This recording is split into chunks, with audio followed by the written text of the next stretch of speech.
Hey everyone, welcome to Delco SEO's YouTube channel. This is part 2 on some optimization tips and tricks when you're writing your blog posts to help them improve in the search engines and the rankings with the right audience, which is always important. It's one thing to rank well, but you want to rank well with the right audience.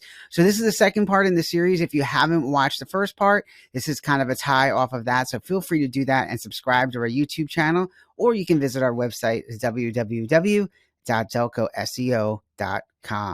All right. So this is going to be second part, as I mentioned here, some tips and tricks, tip of the iceberg, just to kind of put your, blog post in the best light to succeed here. So starting with Elementor today is what I'm going to use. That's what I built the website with within WordPress. And we're just going to show you a couple of things that you can do to kind of just bring your blog post up to the next level and best practices. So, all right. With that being said, a couple of things to keep in mind. So your H1 title should always be, again, revolved around your topic that you want to focus on. So make sure it's clear in the title. Mine is B2B business SEO. Okay. So make sure that that is present in the top. Your second title here, what's called your H2, should be a synonym to that. So again, you don't want to have, a lot of people make this mistake. They have the same header here up top as the H1 and then the same intro header here as an H2. Don't do that. So, this is a chance to basically put some words in there around that topic keyword, almost like synonyms, to make it rank better. All right.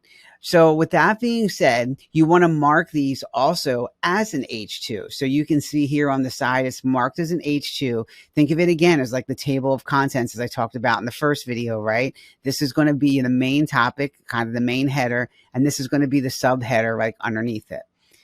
And then these underneath should all support and revolve around the target keyword. So you don't have to necessarily have to have the same keyword in every single H2 or H3, but you should have synonyms around it and it should make sense. And think of them as like titles that support them.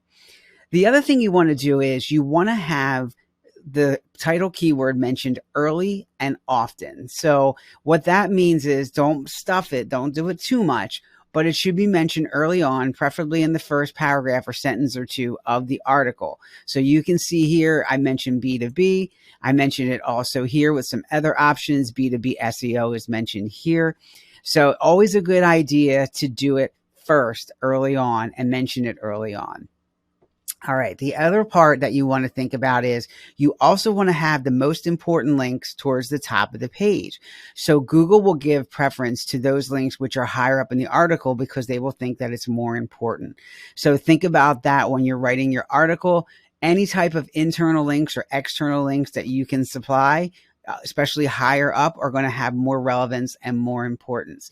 Now, within the article itself, you should have multiple links. It should be internal, meaning that links to other pages on your site, and then external links to those pages outside your site, preferably those that are really high and have good trustworthiness. So things obviously, articles on higher news organizations or articles that are written by .org or .edu. Those type of articles and those links typically rank a lot better.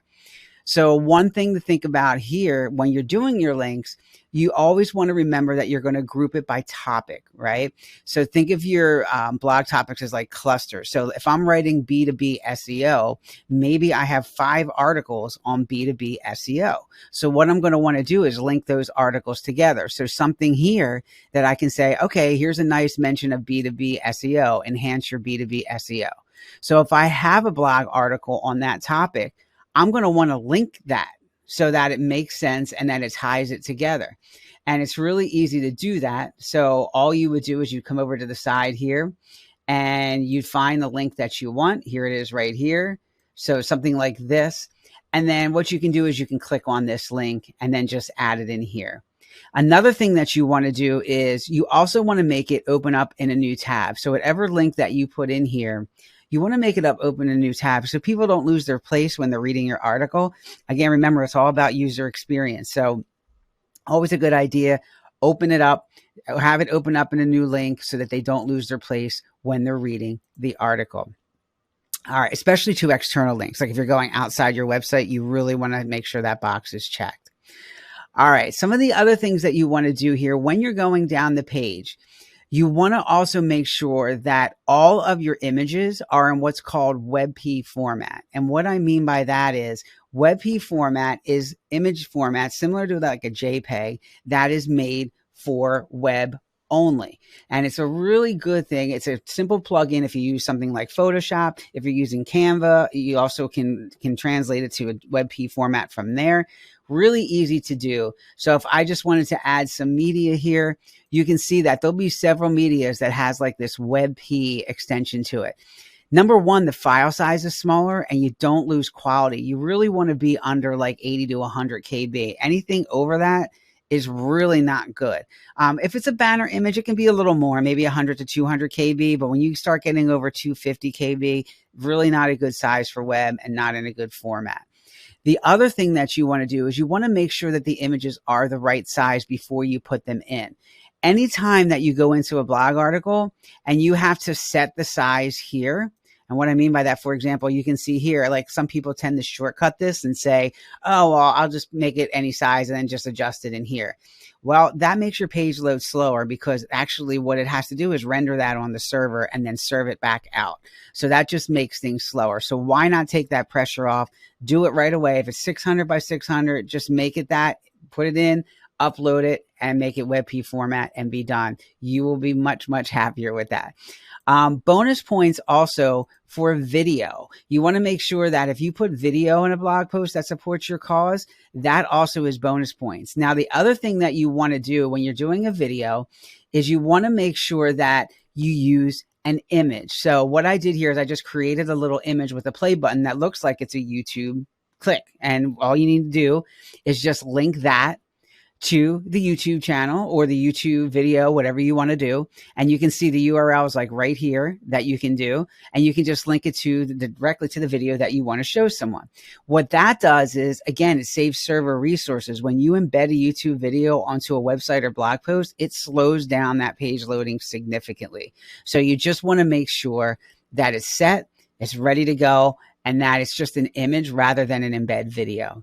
All right, I hope that helps. Again, part 2 to these tips and tricks. If you like our videos, subscribe to our channel, hit that subscribe button. We are Delco SEO, www.delcoseo.com. And as always, I appreciate you listening. Thanks, everybody. Bye.